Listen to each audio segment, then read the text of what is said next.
Remind you that your beef quality assurance program plays a big role in leading the way to identifying the best practices, like cattle handling techniques, to produce safe, wholesome beef from pasture to plate. So learn more by visiting bqa.org.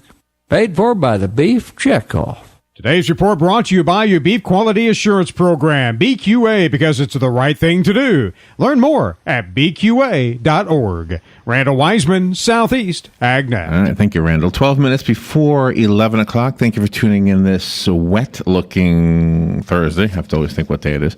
It's still chilly out there, right? But all the forecasts are saying it's not going to be too bad, right? Yeah. You know, it's an interesting last couple of years for you and for me, Robin, with just the way we're getting older. It just seems like yesterday when we were children, and then maybe 2 days ago we were children. Yesterday our children were children. Now your children and my son are adults. Mm-hmm. In the past 6 years, I lost both my dad and my mom, and watched them get older. So it's just one of those things that I guess it's inevitable, and we're lucky actually if we get to have our parents through their older years, you know. Mm-hmm. And we learned a lot. My dad never needed to go into any facility other than hospice. And my mom, however, did spend some time in an assisted living facility, and it was a hard decision. It was sort of hers, but I remember being instrumental in helping her find the right one, and the one that I was happy with as well as she was. Sheri Samotin is on the phone. I hope I said her name right. She's on the phone, and she is a life transition coach, so she knows what we're talking about way more than we do, and does this all the time with people. She's a certified national guardian. How about that? And the founder of something called Life Bridge Solutions, and she has a book. It's called Facing the Finish, a roadmap for aging parents and children. It is a tough subject. You don't want to learn this one, right? But then again, you do, because you don't want to lose your parents when they're young. Yeah. Or when you're young. Good morning, Sheri Samotin. Good morning, Sheri. Good morning. Thanks so much for having me. Oh, you're welcome. Where are you calling from? I'm actually in Naples this morning, where it's pouring rain. Oh, okay. In Naples. And you have a book signing, Robin said, down in Naples, right? I do, on Saturday at 2 o'clock at Barnes & Noble. All right. I got friends who live in Naples. Maybe you'll bump into them. Yeah, me too. And in fact, the lady who's the wife of the friends I'm referring to has an elderly mom living down there. Mm-hmm. Yeah. So what is your thought on this? Is this something that we just don't learn about ever in our lives until we have to? Is that what happens to us? Well, that's what happens to the vast majority of people, because while everybody sort of intellectually understands that most of us get old and all of us will die, most people would rather, not really face their finish and deal with the gory details of all of that if they don't have to. Yeah. Does the book help us make decisions that are tough decisions? I remember the doctor coming in when my dad was in surgery and asking us if we wanted a tracheotomy. Is that what they call it? Yes. A hole in his neck. And we said, well, what happens if you don't? He'll die. Well, then, yes, that's an easy decision. And yet, listen to this. After the fact, it was like his life was horrible. Mm-hmm. After that decision. And we always wondered, gosh, was that a crazy decision or not? We don't know. So, I mean, is there anything that helps with those kind of decisions? Absolutely. I'm a big believer in planning. And what I say to people is, we have an owner's manual for our car and our dishwasher and pretty much any gadget or gizmo that we have. Yeah. Why not have an owner's manual for our life? And one of the things in that owner's manual is to really ask and address those kind of tough questions for ourselves, and then communicate them to the people who will be making those hard decisions. That's what I love that. Yeah, I'm sorry, I didn't mean to interrupt, but that's exactly what I'm going to do with my son. Mm-hmm. I'm going to tell him, this is what I want. Exactly, because the whole idea is, if you can't make decisions for yourself, hopefully you've appointed legally the people who you want to do so, but if they don't know what you would have done, they're just going to do the best they can. And everybody has to be equally informed whenever some things are going on, because if you have just one child, there won't be any kind of discrepancy or anything like that. But if you have more than one child, you have to really get to the heart of things and sit them down and let them all know exactly what it is you want. I couldn't agree with you more. And the more you do that over time rather than in the midst of a crisis, the easier it is for those people to understand the why behind your feelings. In the book, Facing the Finish, does it also help us understand what we need to be doing about after the finish? In other words, what's in the will and who the people are, the responsible parties for taking care of our estate and that kind of thing? Absolutely. I mean, I'm not an attorney, so I don't give legal advice as far as how your will should be structured. But what I do is help you make sure that you're providing the information that person needs to have in order to do things the way you wanted them done. Wow. In your work, you've done this for a long time. So in your work, what do you, and I'm throwing you maybe somewhat of a curveball, so I apologize in advance, but what is the hardest decision that the children of aging parents face? What is the hardest thing, do you think? The hardest one that I hear about all the time is taking the cars and the key away from mom and dad. That seems to be the one that causes the most angst.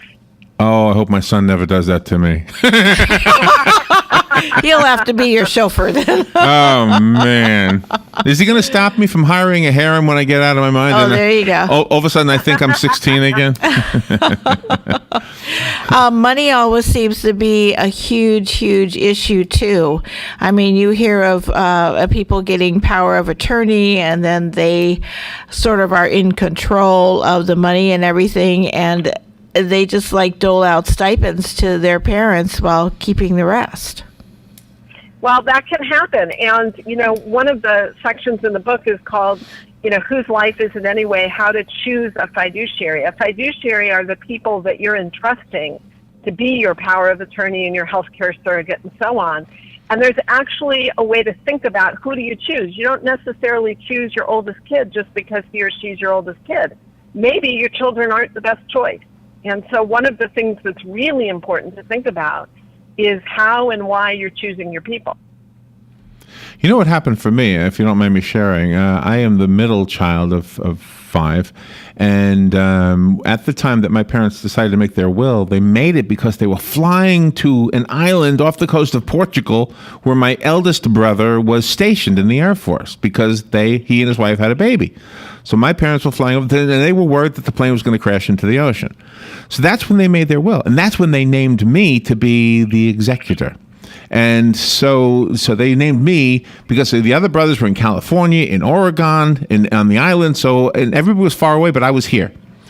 So when the day came, which was maybe a decade and a half later, that they were both gone, all of a sudden it's like, gosh, I feel so uncomfortable because I'm the one that they named. And it doesn't mean they love me any more, any less than you guys. Mm-hmm. It's just what they did. And so I had to be the one who sat with the lawyers and all that. And it was no big deal, really, to be honest, because it was all handled for me. I mean, the lawyers did everything. So yeah.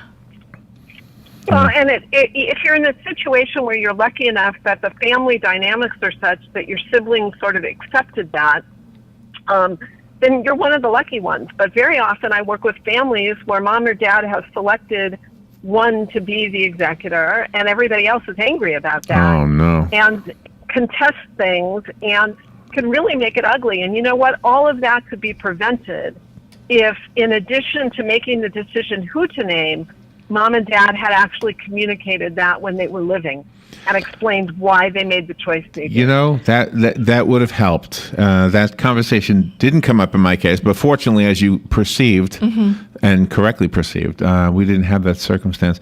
The book is called Facing the Finish. Is that what you're doing a book signing this Saturday, you said?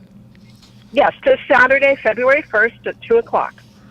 This Saturday is February 1st already, Robin? What was I sleeping? I know, it's huge. Down in beautiful Naples. I love Naples, by the way. Is that where you live, Sheri? Not anymore. I did live here for about 16 years, and I actually live in Los Angeles now, where my own aging parents are. So my younger son left for college, and I went to be closer to mom and dad. Let me ask you about a circumstance that we have a lot, since you're familiar with Florida. We have a lot in Florida, not just here in Central Florida, where the parents moved here maybe 20 years ago, and the children still live in Michigan or in Wisconsin or in New York or wherever, and now there's a big physical gap between the aging parents and the children. Is that an issue that somehow maybe we could have some help with in the book? Well, absolutely. That's frankly why I started my business, was because I was living here in Naples with people whose kids were nowhere nearby, and they needed a lot of assistance.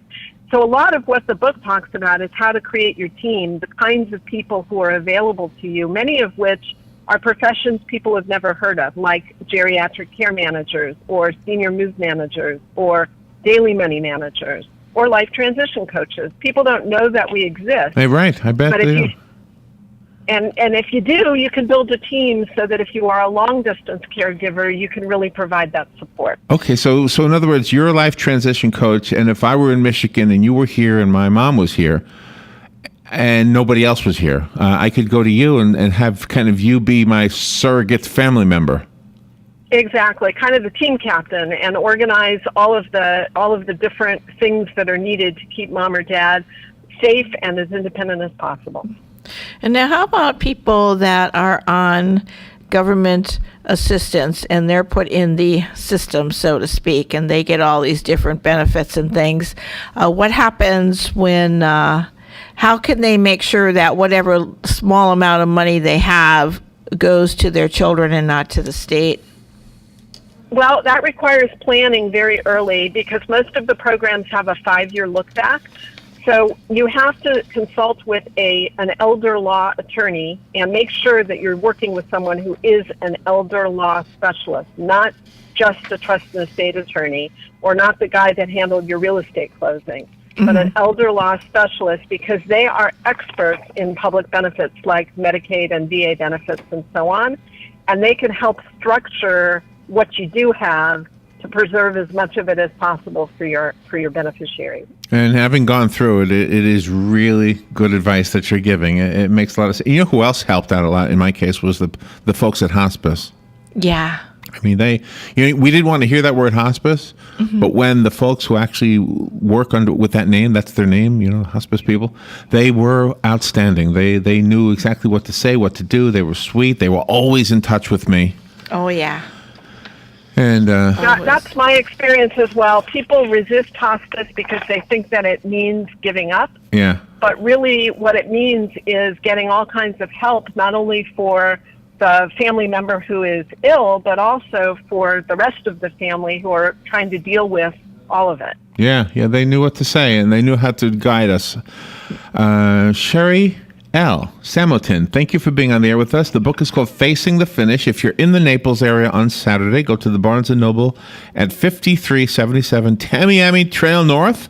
Yeah. And go say hi to Sheri and tell you heard her on the radio show. How do we get the book? And do you have a website, Sheri? I do. The website is facingthefinish.com. Facingthefinish.com. And if your listeners go there and they scroll down to where it says Get Free Stuff, they can register to join our community. And if they use the promo code Larry, just like your name. Whoa, I got a promo code. I'm happy to send them a free gift. I got to try that.